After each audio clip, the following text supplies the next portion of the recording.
It's Tamawa. ShoWTimE. And his opponent in the top left-hand side showing us that the secret ingredient in secret ingredient noodle soup is actually just water. It's our red Protoss player from Cascade Gaming, ShoWTimE's countryman from Germany. It's GunGFuBanDa. Wait, you have to explain the joke that I just missed. Have you seen GunGFuBanDa? Yes, I have. I get it now. You got it.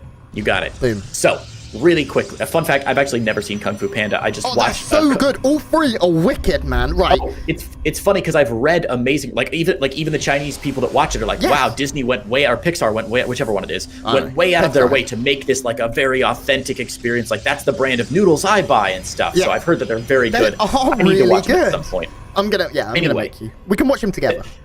Oh, that'd be so cute. Have a little movie date with you, Grant. Yeah. Well, really quickly, before we get too far into this game, it looks like standard starts on both sides. Going to be cyber cores on both sides as well after the second gateway. So standard PvP openings here. Just really quickly to follow, just put a sort of a bow on what I was talking about with the group stages. We're going to have 2 matches A, 2 matches B, 1 match C, etc. through all the groups.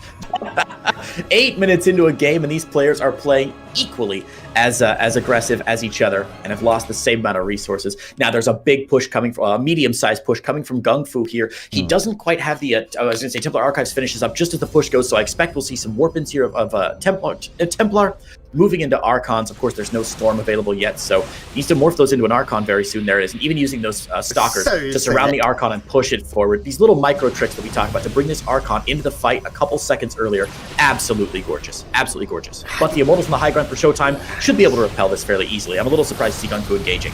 He does manage to get some force fields that are pretty nice. Maybe able to take out one of these Immortals. No.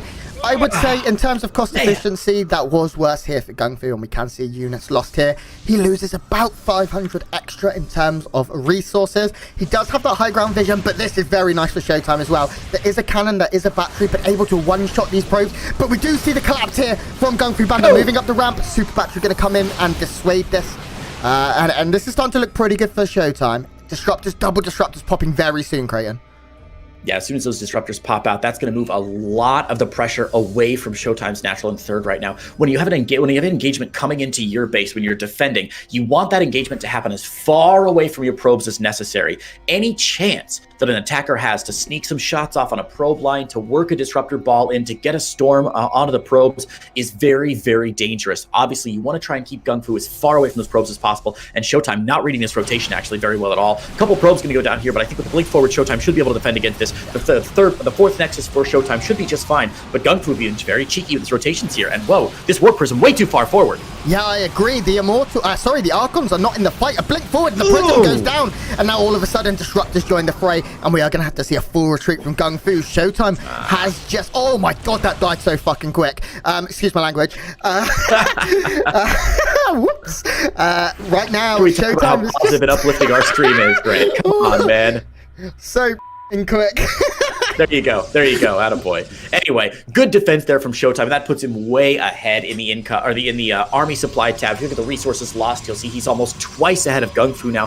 GunGfu really paying the price. This is something we talk about a lot in StarCraft. If you're being a more risky player, if you're leaving your army out here on the ramp between the natural and the third, if you're trying to box your opponent in, that's a risk you're taking. And that risk that GunGfu took to try and box ShoWTimE in and try and go for that aggressive push on the 6 o'clock base rather, it simply didn't pay off. And now GunGfu is going to have to sit back home, lick his wounds, hope he can heal up in time. But ShoWTimE now has the entire map to himself. He could expand to a 5th location if he wanted, or just sit back home and add on to that disruptor number. Still ahead 4-3 on disruptors and getting some decent shots up early. Yeah, it's not like game ending by any means here. Excuse me. GunGfu has got disruptors out. His +3 is quicker by about 25-30 seconds. He's getting gravitic drive as well, so these prisms are going to become a bit of a nuisance, and he still has an army. ShoWTimE wasn't able to push out and punish. We should see a couple of purification novas come out here. Oh my god, that was so close. Nothing massive gonna get done just yet. We do have the prism, another prism going down. DTs as well going to go down. Just not able to find anything here. Dark Shrine for ShoWTimE also on the way, as if to be reminded there by GunGFu's Dark Templars. But +3 getting ever so close for GunGfu, and it's a big upgrade for Archons, for Zealots, for Stalkers. So things certainly still not game ending for GunGFuBanDa, despite the supply differences. Yeah, that +3 upgrade about 40 or 50 seconds ahead right now, which means there's going to be a fairly decent window here where ShoWTimE wants to be pressuring because strategically he's in a very strong spot right now with his army, 115 supply to 73. But upgrade-wise, that +3 going to kick in at just the wrong time, so it would be a bit of an anti-timing for ShoWTimE, even though his army is considerably stronger than GunGFu's right now. If you check that army value tab, you'll see it's almost 2/3 more strong, not just in army supply, but in army value as well. But he's got to wait for his +3 to finish, and he still has another 30 seconds or so before that's going to wrap up. Yeah. He's going to continue pressuring, but he cannot dive on the army of GunGFu until not only is his +3 finished up, but look at this. He's got a sneaky army moving around the east side of the map as well. Yeah, he needs to be a little bit careful because did he just disrupt himself? He nuked himself, yeah. Yeah, now ShoWTimE can't afford to throw away a lot of units. He has the army moving around the north. It looks like GunGFu also has a few units up there at sort of the 2 o'clock position in order to deal with this. For now, though, ShoWTimE certainly in the driver's street. His +3 is finishing in 2 seconds. We see both players transitioning to Stargates as well, and we're getting a proper PvP here from both of these players. This is how the Germans do it. They do it efficiently, they do it properly. Shadow Stride on the way here from GunGFu, +1 air weapons beginning for both. Tempest on the way so far for ShoWTimE. But we should be seeing both of those players transition pretty soon. But this run-by going to do a lot of damage, Creighton. Funny, we got counter run-bys going down on both sides here. DT is going to ward off the run-by from ShoWTimE. He does have an observer here, and 13 of his own probes going back home as we see the DTs and Zealots in his own third as well. DT versus DT action here in the third base of both players. But look at this, GunGFu using the opportunity to try to push in here to the 6 o'clock base of ShoWTimE. Disruptor balls barely getting out in time, but the disruptors themselves can't blink away. My God, Grant, there's action on both sides of the map right now, and I don't know who's going to come away a winner. I think ShoWTimE is way ahead right now, but these are good blows from GunGFuBanDa. Trading evenly right now is not going to be enough for him, though. He's got to trade more efficiently, and that's a problem he's going to have, as already, I hope chat has their griddles ready, because the Fleet Bacon is down in ShoWTimE's base, and he's going to start sizzling away with some Tempest. Yeah, there's no Fleet Bacon yet for GunGFu, and that is going to put him at a disadvantage. He'll need to begin Void Road production, I imagine. Oh, decent purification over there. Gets a lot of Stalkers. Now, the good thing for ShoWTimE is Stalkers aren't that expensive. Of course, they're not free, but he was already maxed, and he does want to build more Tempest, so he can throw away some units. He'd rather be doing that with aggressive run-bys, such as we see.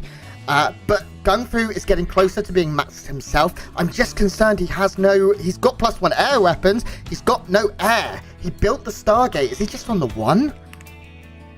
Yeah, against 3. Okay, this is going to get out of hand for GunGFu very quickly, unless he can capitalize on this. We see a couple of Purification Overs once again, not able to find anything on either side. This base will go down. The Tempest has been shown.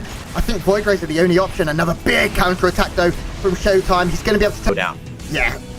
Purification Over slightly favoring ShoWTimE here, but the main thing is he has the siege potential. Tempest are able to sit back at 111 range and just rain down fire on things. Such important gas guys as you think, 75 minerals. They're essential right now for GunGFu to stay in the game. He needs every piece of Vespian gas he can get. And we even have the Tempest upgrade coming in here for ShoWTimE. I don't know its name. He's continuing to try Tectonic Destabilizers. God damn, you're good at this. DTs against DTs, it's hard to see who's winning, but the Archons are offering a lot of damage here, forcing the recall. Very nice moves by GunGFu, buying himself time, buying himself leverage. If he can catch the Disruptors, maybe. No, he just doesn't have the vision to know that they are there. The game continues to be back and forth, but ShoWTimE certainly with the lead, and +2 air weapons and tectonic plate stabilizers. Destabilizers. Tectonic destabilizers. Yeah. Tectonic plates in a stable. Like horses? Do you ride them? Yeah, for sure. Dope. So those of you wondering, the Tectonic Destabilizer is one of the most recent upgrades added to the game. In fact, it is the latest upgrade added to the game for a unit. It allows the Tempests to do more damage against buildings, which is why it's called Tectonic Destabilizer. So I imagine it means the Tempest balls hit so hard that they shake the earth underneath the earthquakes. A substantial win, a very clean knockout. There is a chance he gets absolutely decimated at home, and then he's up the creek without a paddle. He's in a lot of trouble because all of his production could be jumped on by just this small group of units. It's a very cool force. We see Shadow Stride to get some of those DTs, those expensive units out of there. 5 more gates coming from ShoWTimE, who really wants to be able to remax. this is a pretty cost-inefficient trade right now, actually, for GunGFuBanDa. He lost a lot of units to cannons, but he is going to kill a lot of workers now.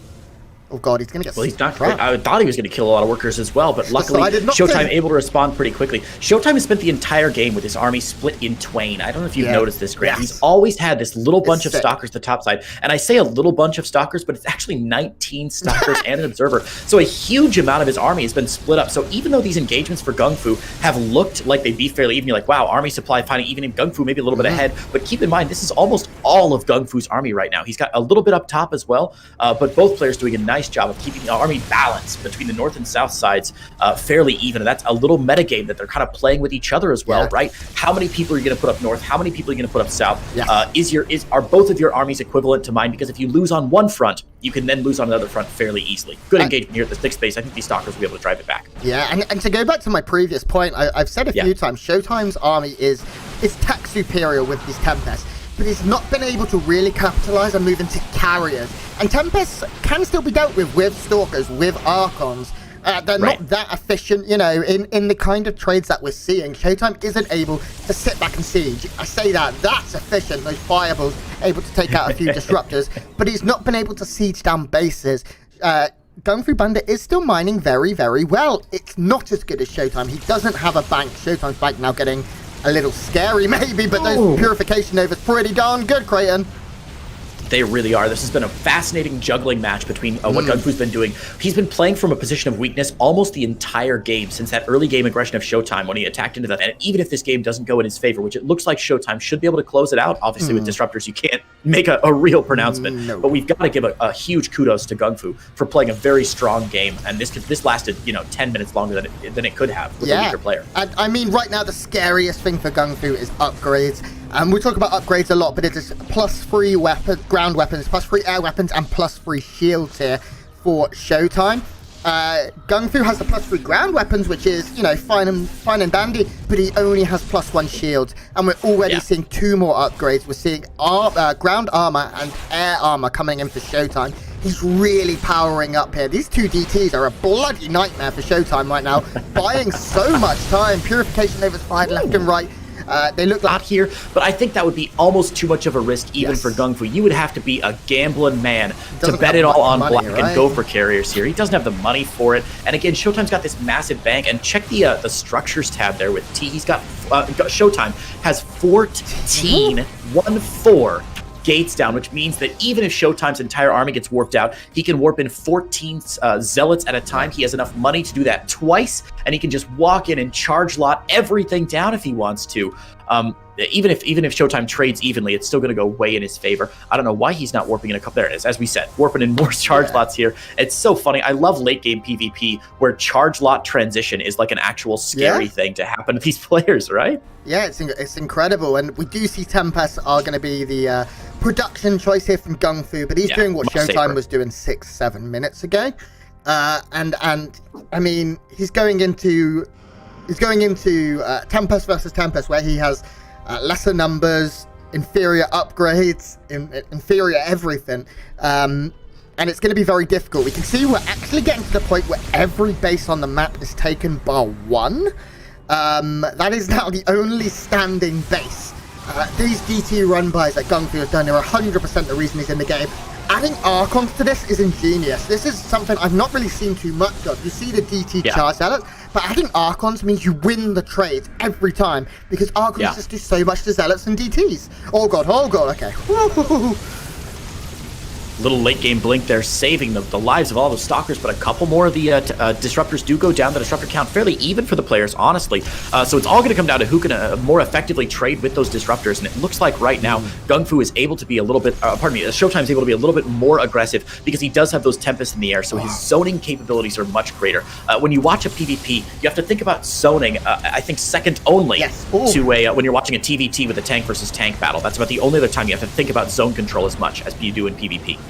I mean, there's purification overs being fired left and right. It did seem like GunGfu was getting some good trades there. His Tempests are so sexy too.